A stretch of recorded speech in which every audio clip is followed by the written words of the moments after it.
Hello guys, কেমন আছেন? আশা করি সব ভালো আছেন। দেখুন, আমি প্রথমে কড়াতে 2 কড়া সরষের তেল দিয়ে দিলাম। দিয়ে আমি ডিমগুলো একদম নর্মালভাবে করেছি, এতে কোনো কিছু মাখাইনি। আমি প্লেন ডিমগুলোকে ভেজে নেবো। ডিমের সাথে সাথে আমি আলুগুলোকে দিয়ে দেবো। অল্প আলু দিয়ে করবো। তা আলুগুলোকেও ডিমের সঙ্গে একসঙ্গে ভালো করে এই তেলেতেই ভেজে নেবো। এই তেলেতেই সব করবো, আমি আর তেল ব্যবহার করবো না এতে। নিয়ে মশলাটাকে আমি একবার সমস্ত কিছু করে রেখেছি। এর মধ্যে সব দেওয়া আছে: পেঁয়াজ, রসুন, আদা, টমেটো, নুন, মিষ্টি, হলুদ, ধনে গুঁড়ো, জিরে গুঁড়ো, লঙ্কা গুঁড়ো সমস্ত কিছু দিয়ে করা।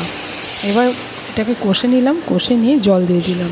মশলা ধোয়া জলটাই দিলাম, আমি আর জল এতে দেবো না, এই জলেতেই সব করব। তা দেখুন, আমি আলু ডিমটা দিয়ে দিলাম, দিয়ে ফুটতে দেবো।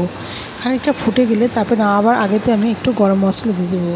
আর আলু ডিমটাকে আমি একটা করে সিটি দিয়ে রেখেছিলাম, সেই জন্য বিশেষ ফোটাতে লাগবে না। নিয়ে গরম মশলা দিয়ে খানিকক্ষণ ফোটাবো।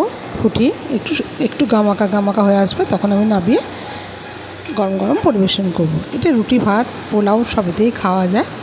তা দেখুন কেমন লাগলো রেসিপিটা। যদি আপনাদের ভালো লেগে থাকে তাহলে আমার চ্যানেলে সাবস্ক্রাইব করুন, পাশে থাকবেন, লাইক কমেন্ট করতে ভুলবেন না। দেখুন কত সুন্দর আমার কাশ্মীরি লঙ্কা, কোনো কেমিক্যাল ছাড়াই কত সুন্দর কালার হয়েছে।